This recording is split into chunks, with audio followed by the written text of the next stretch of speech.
It's college football time, so let's pick the biggest games versus the spread and make ridiculous football food. It's Easy Call. Here is your Week 6 slate of games, and yeah, it's pretty bland, so we're going to try to spice it up with some Taylor Swift lyrics just thrown in there as analysis for no huge real reason. We're also going to Miss Lily's 7A to make ridiculous grilled jerk wings so simple that you can do them at home on the weekends. We're here at Washington Square Park. The fans are out behind me for Easy Call with their signs. Let's go. All right, welcome to New York, the Village, clearly aglow, and the more I think about the Pac-12, the less I know. Obviously, Utah having a great season, 7-point favorite against Cal at home, and clearly the huge story of this game is Jared Goff and his ability to do incredible things. Whereas Travis Wilson and the Ute offense is going to try to engineer longer drives, and with the Bears' inconsistent run defense, could end in burning flames or paradise for 6. I think Utah ends the undefeated season for Jared Goff and the Bears, reminds them how it used to be. Behind that strong defensive front, let's call it Utes 30, Bears 20, and that's how it works. Next game, Florida 4-point favorites on the road at Mizzou. And hey, Drew Lock, nice to meet you. Where you been? It does appear that both of these teams can get good quarterback play, but are we in the clear yet? Nope, because both of these teams have great defenses with players who are gonna play, like Jonathan Bullard and Charles Harris. We're gonna interrupt things all over the place. But yes, Florida found Wonderland with Will Grier, who sliced and diced and made a really deep cut against Ole Miss and those Land Sharks. All that said, I'm going with Mizzou to cover the score here in a letdown spot. Let's call it Florida 20, Mizzou 17. All right, let's go to the Big Ten. Huge matchup. Michigan 8.5-point favorites against Northwestern. Didn't see this matchup coming as huge. Looking at it now, it all seems so simple. Jim Harbaugh at home with a great defense and coaching staff going against Northwestern and an offense that has struggled.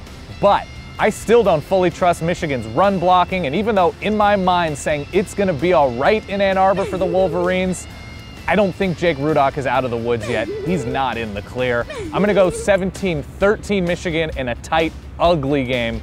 Northwestern covers. And yes, Michigan fans, I can read you like a magazine. Northwestern's quarterback, Clayton Thurston, isn't all that good, but he's good enough with that Northwestern defensive front keeping Michigan's score relatively low. Next, Florida State, Miami, and yeah, now we've got bad blood. 10-point favorite Noles, looking good, but when you're young, you've got to run. Dalvin Cook going down, Mario Pender already hurt. It's going to be on Everett Golson to make some plays against a Miami team that, while talented, still hasn't shown up, especially in the red zone. And yeah, I know Miami, nothing lasts forever, and it's so sad to think about the good times, but I just can't pick you outright, even though Florida State's offense has been looking like butt. Let's call it 23-20 Noles, and it's probably not going to be all that fun to watch.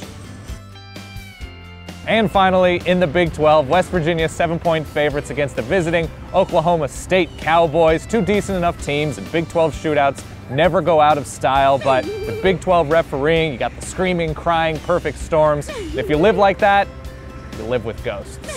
I actually think the Cowboys' 2-week weird refereeing streak ends in Morgantown. West Virginia with a nice bounce back spot. They take that fourth quarter against Oklahoma, shake it off. Let's call it 37-24. Ears take this one, and once again, shake it off. And with that was many lyrics. Let us now go to the even spicier part of the show, Miss Lily's 7A. Unbelievable grilled jerk wings that you can make at home. Take a look. Hi, I'm Adam Shop, chef of Miss Lily's restaurant in the East Village in New York City. And today we're gonna prepare one of my favorite tailgate foods. Yeah, absolutely, everybody's favorite chicken wings, food. But we're gonna do it with a little Caribbean spice. I'm gonna jerk it up, you can say it. If you can't find these Scotch bonnets, you can either look for a prepared Scotch bonnet sauce or habaneros. They have the heat and the kick. Another important element are these dried pimentos, which are known as allspice berries. And what we do is we process all of these ingredients to make a paste. Yep. And that paste is the marinade. Then we have the drums and the flats, and we put those into a brine. So what's in the brine? Salt, water, sugar, and 24 hours of time. And we cook these in a vapor-controlled oven. Now, this might be a very rare occurrence. If somebody, on a small chance, does not have a vapor-controlled oven in their kitchen or at their tailgate or something like that, what would you recommend to get this low base? A really good technique is to take a pan, put about an inch of water on it, put it in the oven, and put a perforated pan on top of that. Put it to a low setting, usually about 200 or 225. Low as it goes, yeah. And then you can either refrigerate them for future use, right, or they can go right onto the grill. Now, one of the things that makes frying wings so good is you get that crisp factor. How do you try to get that with a grilled wing? Through the processes of steaming them, letting them cool down, and then when we cook them, we put a slight weight on, and you get those crispy that crispy bits. Skin, crispy bits. That should be the name. If you write a cookbook someday, Crispy Bits with Chef Adam. Have you ever cheersed a wing? I've never cheers. Here, do you want to? Oh, look at that. Look at that. Oh, these are so good. These are perfect wings. You need to make these at your tailgate or watch parties. Come to Miss Lily 7A if you're in the greater New York area. Go out of your way. Oh my God, Chef. I can't thank you enough. Thank you for coming. Holy crap, make those wings. Do it, go out of your way. This week's picks, Miami, Northwestern, Utah, Mizzou, West Virginia. I'm feeling pretty good about it. Thank you for watching, and thank you for Taylor Swift. Everything you do is golden.